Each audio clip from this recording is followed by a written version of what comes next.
Welcome to SA News Weekly News Update. We'll cover the top stories from across the United States, important developments worldwide, and new insights from the world of health and science. The United States federal government is once again navigating the brink of a partial shutdown, with the Department of Homeland Security, DHS, at the center of the legislative impasse. On Thursday, Senate Democrats blocked a House-passed funding bill, failing to reach the 60-vote threshold required to advance the motion. The final tally of 52 to 47 highlights the deep partisan divide currently stalling the appropriations process. Should a funding agreement not be reached, the implications would be immediate and widespread. A partial shutdown would affect more than 260,000 federal employees, many of whom are considered essential. This workforce includes Transportation Security Administration, TSA agents, Customs and Border Protection, CBP officers, and United States Coast Guard personnel. Under federal law, essential employees are required to work without pay during the duration of the lapse, with back pay issued only after a resolution is signed into law. A jurisdictional dispute has emerged between federal and local authorities regarding the disappearance of Nancy Guthrie, the mother of television personality Savannah Guthrie. The Federal Bureau of Investigation, FBI, has publicly criticized Pima County Sheriff Chris Nanos, alleging that the sheriff's office is withholding critical evidence that could be pivotal to the investigation. At the heart of the conflict is a glove discovered inside the Guthrie home and various DNA samples collected early in the case.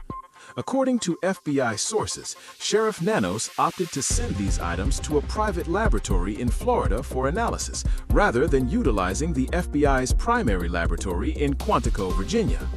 The Bureau contends that this decision has hindered the federal government's ability to provide full forensic assistance and has created delays in the processing of what they describe as basically all the evidence currently available.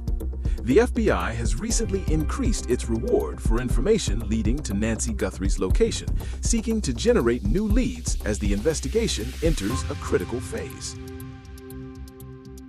U.S. brokered negotiations between Russia and Ukraine concluded in Geneva this week without a definitive public breakthrough on the most contentious issues.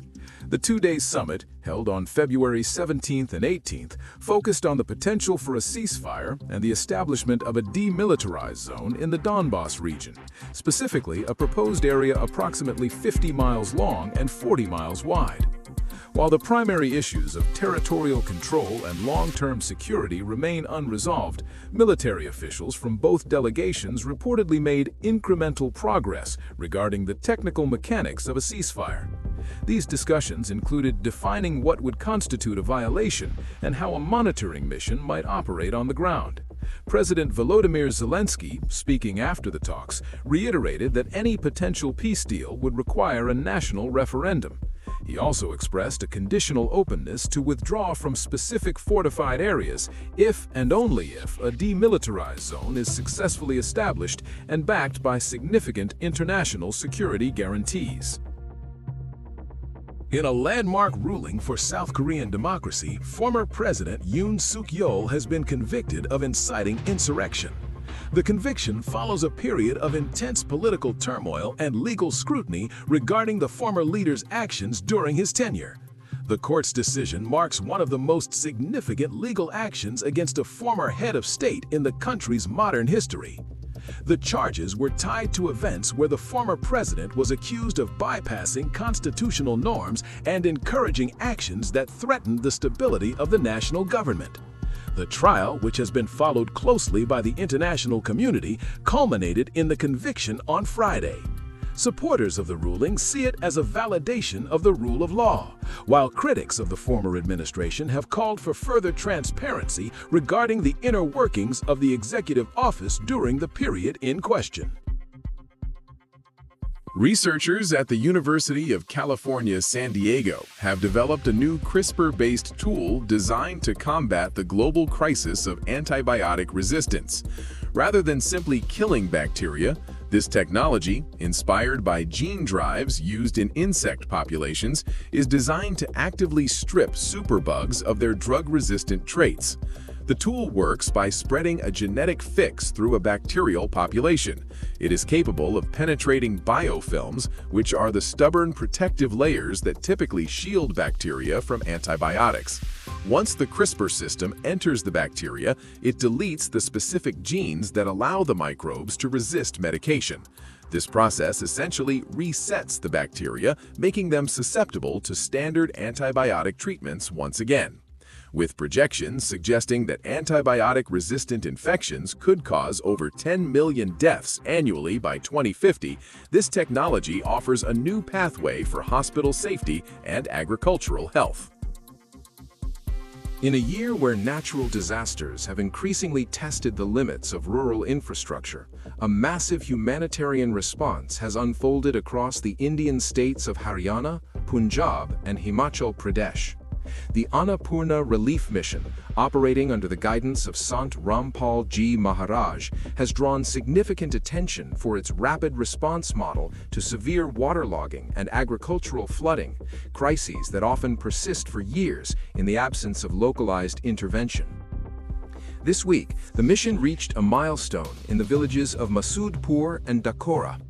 In Dakora, a community that had reportedly struggled with stagnant floodwaters for over 15 years, the scale of the donation included 14,000 feet of high-pressure 8-inch pipeline and several powerful 10-horsepower motors. This infrastructure, provided at no cost to the village panchayat, has enabled the dewatering of submerged schools and the reclamation of hundreds of acres of farmland, allowing farmers to proceed with wheat sowing, bijai, for the first time in recent memory. Similarly, in Masoodpur, Rohtak, the relief mission addressed a 30-year-old water crisis. Within 7 days of a formal petition from the village council, the organization delivered over 5,000 feet of pipeline. The mission's strategy focuses on permanent heritage infrastructure. Rather than temporary aid, the equipment is handed over to the local panchayats to serve as a long-term defense against future monsoon flooding. As the Annapurna mission continues its rollout, it serves as a notable case study in private, large-scale community service acting where governmental administration has historically faced delays. And that wraps up this week's bulletin. Thank you for joining SA News, and we'll see you next week. Truth that you want to know.